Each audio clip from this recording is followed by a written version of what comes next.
Student, पिछली video में हमने बात की थी योज्य प्रतिलोम की। तो योज्य प्रतिलोम की परिभाषा क्या बताई थी भाई अपन ने? किसी भी संख्या का जो योज्य प्रतिलोम होता था वो उस संख्या में जोड़ने पर बराबर क्या देता था? जीरो देता था। वो बराबर क्या देता था? जीरो। तो किसी संख्या का योज्य प्रतिलोम उस संख्या में जोड़ने पर बराबर जीरो, क्योंकि जिसका नाम ही योज्य, योज्य मतलब योग करना है, तो जोड़ने पर क्या आता था? उसमें जीरो आता था। ऐसे ही एक 8वीं क्लास में ही एक गुणनात्मक प्रतिलोम भी आएगा, गुणनात्मक प्रतिलोम। तो देखो, गुणनात्मक प्रतिलोम नाम से पता लग रहा है गुणा करना है। योज्य प्रतिलोम उसमें अपन को जोड़ना था, गुणनात्मक में गुणा करना है। तो देखो, इसकी भी परिभाषा यदि अपन लिखे, किसी भी संख्या का गुणनात्मक प्रतिलोम, किसी भी संख्या का गुणनात्मक प्रतिलोम वह संख्या होती है जिसे उस संख्या से गुणा करने पर, गुणनात्मक यानी कि अब के गुणा करना है, और गुणा करने पर कितना आ जाए? एक आ जाए। गुणा करने पर कितना आ जाए? एक। जोड़ने पर तो क्या आता था? जीरो। वो तो था योज्य प्रतिलोम। और गुणनात्मक प्रतिलोम में गुणा करने पर एक आ जाए। इसको भी उसी तरीके से करेंगे, x मान करके। माना गुणनात्मक प्रतिलोम बराबर x, वहां अपन ने योज्य प्रतिलोम x माना था, यहां पर गुणनात्मक प्रतिलोम x मान करके गुणा करके बराबर एक कर देंगे। उधर तो बराबर अपन ने क्या किया था? जीरो किया था। यहां पर बराबर क्या करेंगे? एक करेंगे। तो देखो, जैसे सवाल, जैसे क्वेश्चन नंबर 4 है, निम्नलिखित के गुणनात्मक प्रतिलोम ज्ञात करो। क्वेश्चन नंबर 4, निम्नलिखित के गुणनात्मक प्रतिलोम ज्ञात करो। जैसे पहला सवाल है -13, क्या क्या निकालना है? गुणनात्मक प्रतिलोम। ठीक है, तो इसमें अपन लिख देंगे माना गुणनात्मक प्रतिलोम, गुणनात्मक प्रतिलोम बराबर x। क्या मान लिया? गुणनात्मक प्रतिलोम x। तो अपन को x का मान निकालना है। किसका मान निकालना है? x का। तो सीधा लिखते हैं अपन, गुणनात्मक प्रतिलोम की परिभाषा से कोई भी संख्या क्या है? -13। इसका गुणनात्मक प्रतिलोम क्या मान लिया? x। तो गुणा कर दिया। गुणनात्मक मतलब गुणा करना है। संख्या क्या है? -13। गुणनात्मक प्रतिलोम क्या मान लिया? x। गुणा करने पर बराबर क्या दे दे? एक दे दे। गुणा करने पर क्या दे दे भाई? एक दे दे। किसका मान निकालना है? x का मान निकालना है। गुणा वाला कहाँ जाएगा? बटे में। प्लस माइनस वाला तो क्या होता है? पक्षांतरण होता है। प्लस की संख्या बराबर को उधर जाएगी तो माइनस हो जाती है, माइनस वाली उधर जाएगी तो प्लस हो जाएगी, और गुणा वाले जाती है तो कहाँ जाएगी? वो बटे में जाएगी।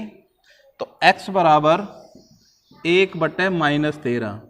प्लस में माइनस का भाग देंगे तो माइनस आ जाएगा, तो माइनस के 1/13। और x अपन ने किसको माना था?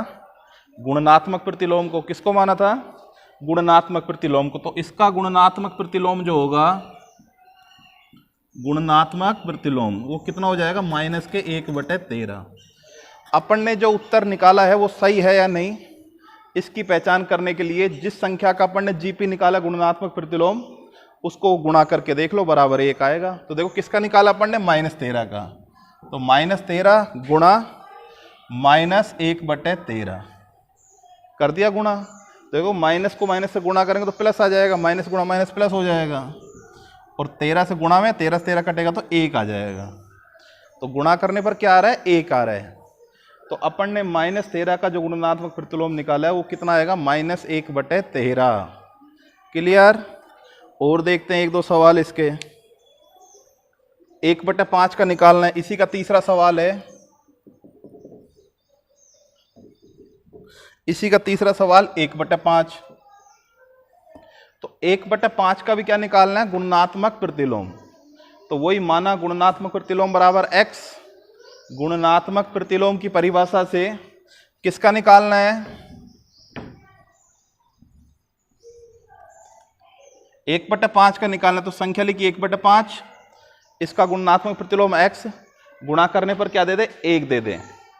तो देखो x को 1 से गुणा करेंगे तो x आएगा, बटे में क्या है 5 बराबर 1, तो x बटे 5 बराबर 1, तो x का मान निकालना है, तो ये बटे में इसके बटे क्या कर देंगे, 1 कर देंगे। और जब दो बटे वाली संख्या हो, बीच में क्या हो, बराबर हो, तो कौन सा गुणा करते हैं अपन, वज्र गुणा यानी कि क्रॉस गुणा, वज्र गुणा कर देंगे इसमें। तो x तो 1 से गुणा होगा, ये तिरछा गुणा होता है, x को 1 से गुणा करेंगे तो x आएगा, और 5 को 1 से गुणा करेंगे तो 5, तो गुणनात्मक प्रतिलोम क्या हो जाएगा, 5। तो 1/5 का गुणनात्मक प्रतिलोम क्या हो जाएगा, 5। उत्तर की जांच करनी है। उत्तर की जांच करने के लिए देखो संख्या क्या है अपनी, 1/5, किससे गुणा कर दे, 5 से।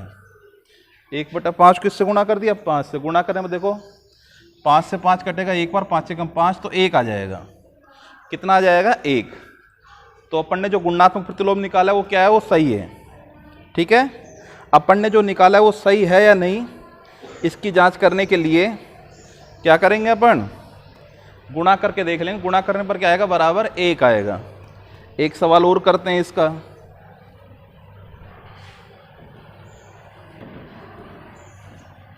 जैसे सवाल ये है चौथा, इसी का चौथा क्या कह रहा है, माइनस के 5/8 गुणा ब्रैकेट माइनस के 3/7। तो पहले अपन इसको सरल कर लेंगे, इसको क्या कर लेंगे, सरल। तो देखो माइनस को माइनस से गुणा करेंगे तो प्लस आ जाएगा, माइनस गुणा माइनस क्या होता है, प्लस। अब ये आपस में ऊपर नीचे कट रहे हैं ना, तो 5 8 से कट रहे हैं, 8 3 से भी नहीं कट रहा, 5 7 से भी नहीं कट रहा, कुछ भी नहीं कट रहा। तो दो परिमेय संख्याओं का गुणनफल में क्या करते हैं अपन, अंश को तो अंश से गुणा कर देंगे, हर को हर से गुणा कर देंगे। तो माइनस माइनस गुणा में प्लस, 5 3 15 और 8 7 56, 15/56 आ जाएगा ये। तो 15/56 का गुणात्मक प्रतिलोम निकालना है, वही x मान लेंगे परिभाषा से। यहाँ पर क्या आ जाएगा, 15/56। तो इधर क्या लिखेंगे अपन, 15 को x से गुणा किया, 15x/56, उधर बराबर 1 है, 1/1 कौन सा गुणा होगा, वज्र गुणा होगा। 1 को 15x से गुणा किया तो 15x बराबर 56 को 1 से किया तो 56।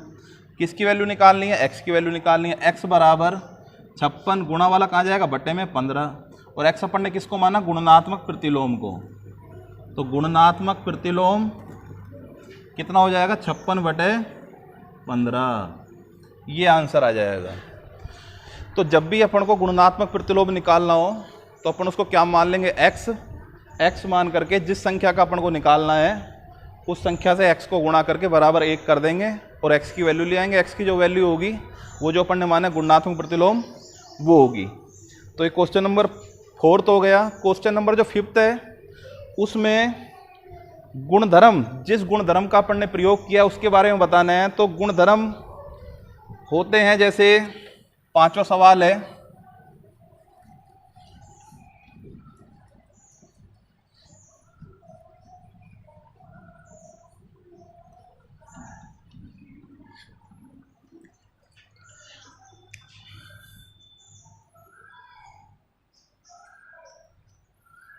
जैसे मैं कहूं a गुणा b या b गुणा a गुणा b कर दो या b गुणा a कर दो, दोनों समान आते हैं। जैसे एग्जाम्पल 7 गुणा 5 कर दो या 5 गुणा 7, 7 पंजे 35 और 5 7 35। तो क्या कर दिया अपन ने, a गुणा b को b गुणा a कर दिया। तो ये वाला जो नियम कहलाता है ये कहलाता है क्रम विनिमय। क्रम विनिमय, अपन ने क्या कर दिया, क्रम चेंज कर दिया। पहले जो क्रम था ना उसका विपरीत क्रम लिया, पहले a को b से गुणा किया, फिर b को a से गुणा किया।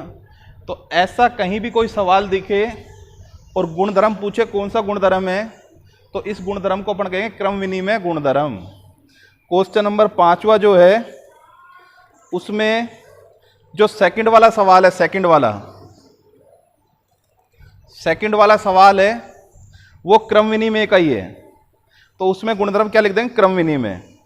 अब अपन कहेंगे पहले वाले सवाल में भी क्रम विनिमय है, लेकिन पहले वाले सवाल में क्रम विनिमय तो है, लेकिन गुणा किससे किया है, 1 से किया है। और किसी भी संख्या को 1 से गुणा करने पर उस संख्या में कोई परिवर्तन नहीं आता, चाहे 1 से गुणा कर दो या 1 का भाग दे दो। तो देखो इसका जो पहला सवाल है, इसका पहला सवाल ये है, -4/5 गुणा 1 बराबर 1 गुणा -4/5। तो क्रम विनिमय तो इसमें भी हो रहा है, लेकिन जब 1 से गुणा होता है तो इसको अपन गुणनात्मक या गुणात्मक तत्समक बोलते हैं। 1 से जब भी अपन गुणा करते हैं तो इसको क्या बोलते हैं? गुणनात्मक तत्समक। तो इसको क्रम विनिमय तो है ही, लेकिन साथ साथ कौन सा गुणधर्म है? गुणनात्मक तत्समक। 1 से जब भी गुणा करते हैं, जैसे 5 गुणा 1 कर दो या 1 गुणा 5, तो 5 ही आएगा भाई। 1 से तो किसी का गुणा कर दो, वही संख्या आती है। तो गुणनात्मक तत्समक हो जाएगा। इसमें एक नियम और होता है, देखो। अच्छा, तीसरा वाला जो है, तीसरा वाला, ये अभी मैंने तुमको बताया था तीसरा सवाल, ये गुणनात्मक प्रतिलोम का है। संख्या क्या है? -19/29। इसको किससे गुणा किया? 29/-19 से। तो गुणा करने पर बराबर क्या आ रहा है? 1। क्या आ रहा है? बराबर 1। तो इसमें क्या हो जाएगा? गुणनात्मक प्रतिलोम। क्योंकि अपन जानते हैं किसी संख्या का गुणनात्मक प्रतिलोम वो संख्या होती है जिससे उस संख्या से गुणा करने पर बराबर 1 आता है। तो इसमें गुणधर्म कौन सा हो जाएगा? गुणनात्मक प्रतिलोम। क्लियर?